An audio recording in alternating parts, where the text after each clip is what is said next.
Le lindorme amoureux. Conte de Suède, où l'on voit comment l'amour peut accomplir les plus impossibles métamorphoses. Elle était reine, mais elle souffrait. Souffrance de femme. Elle ne pouvait avoir d'enfant. Souffrance de souveraine, son œuvre ne lui survivrait pas. Un jour, elle apprit qu'un remède existait, mais qu'il fallait, pour l'obtenir, consulter une personne qui vivait à l'écart du monde, au cœur de la forêt.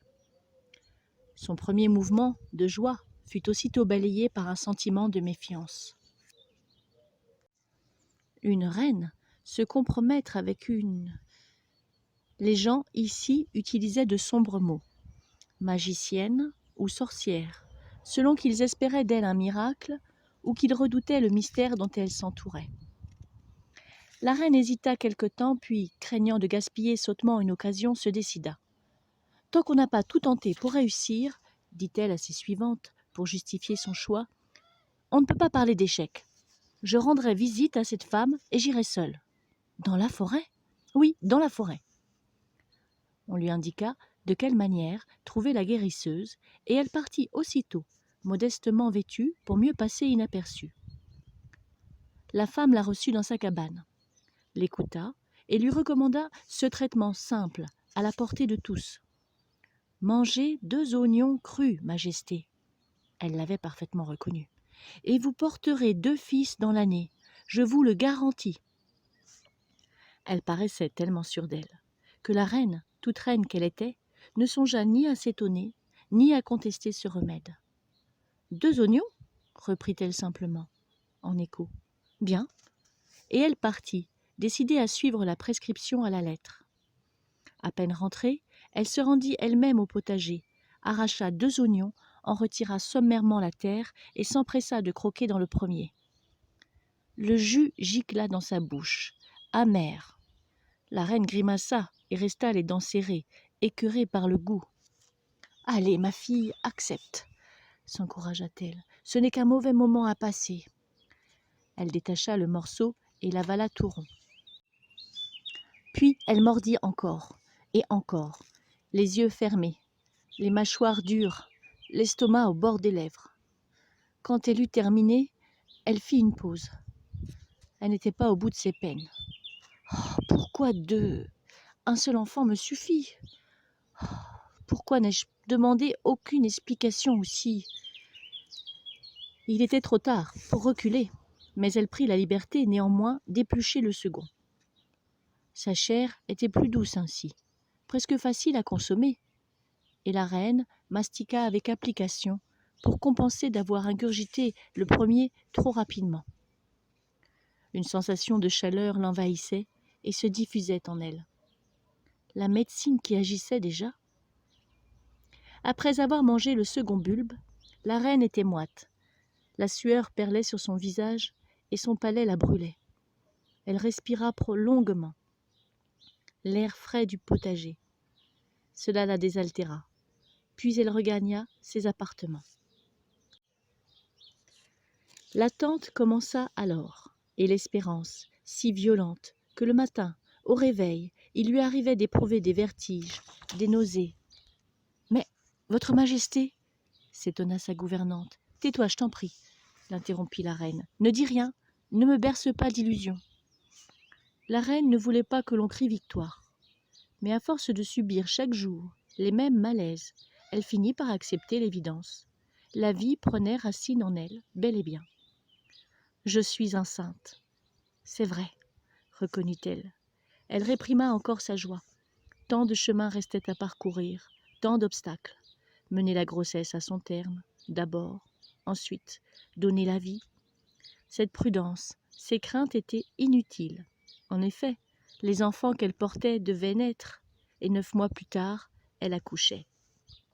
Le premier des jumeaux se présenta peu après le commencement du travail. Il venait bien. La sage-femme s'apprêtait à lui saisir la tête pour faciliter son passage, lorsque soudain, elle recula en poussant un hurlement d'épouvante. Le crâne du bébé était recouvert d'un casque d'écaille.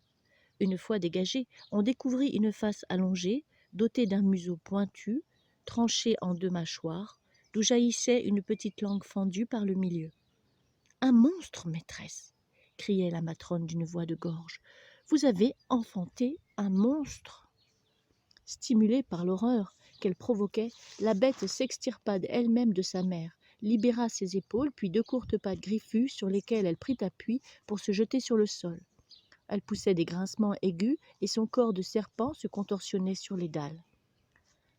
La reine s'accouda, vit l'être qu'elle avait nourri de sa vie et retomba sur sa couche, terrorisée. « Un lindorme, c'est un lindorme, mon Dieu !» Il fallait débarrasser la chambre de cette monstruosité.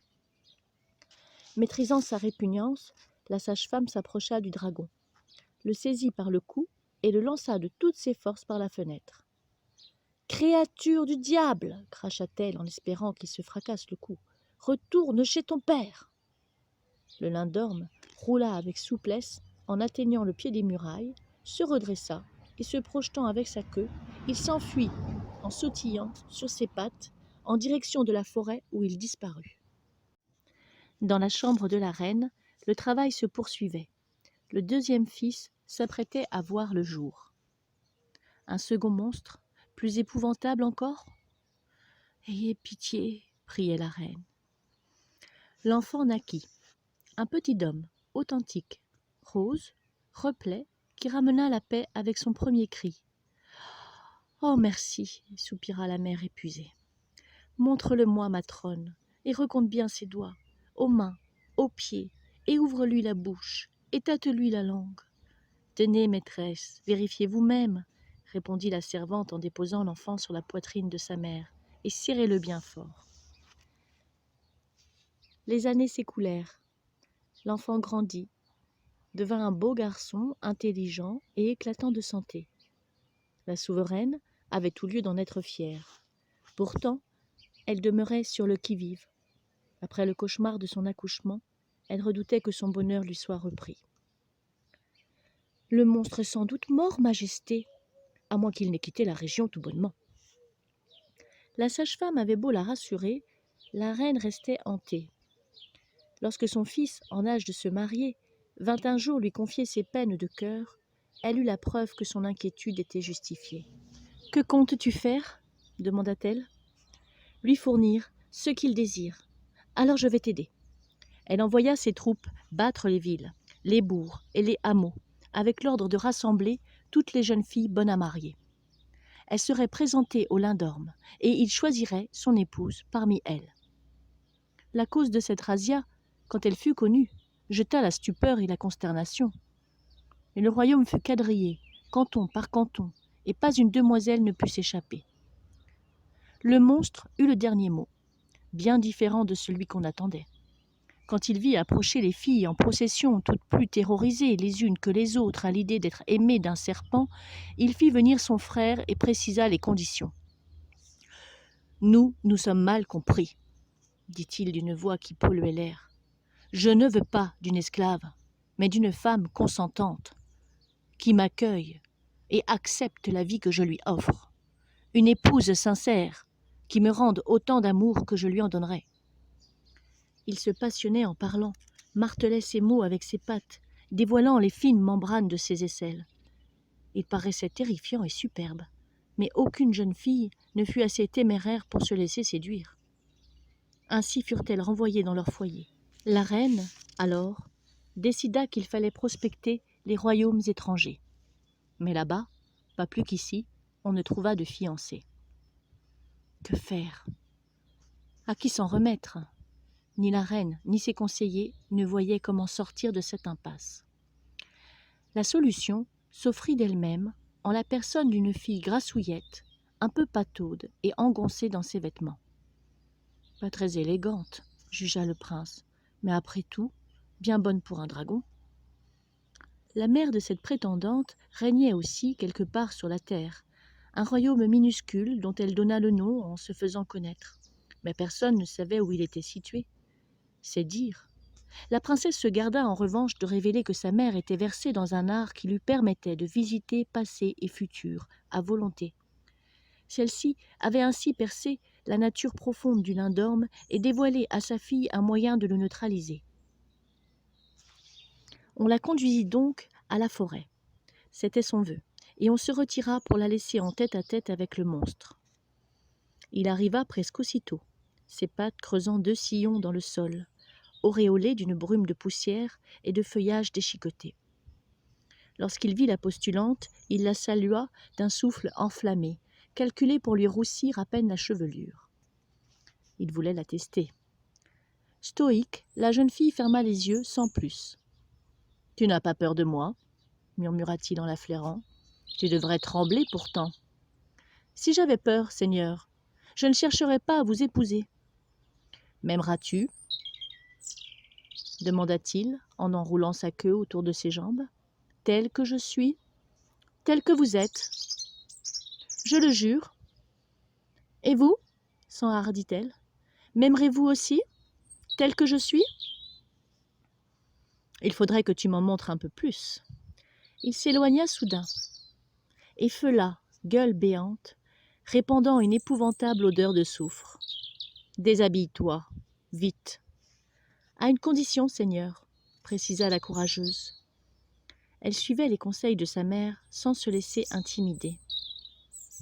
« Tu n'es pas de taille à me dicter tes conditions, » gronda le monstre agacé.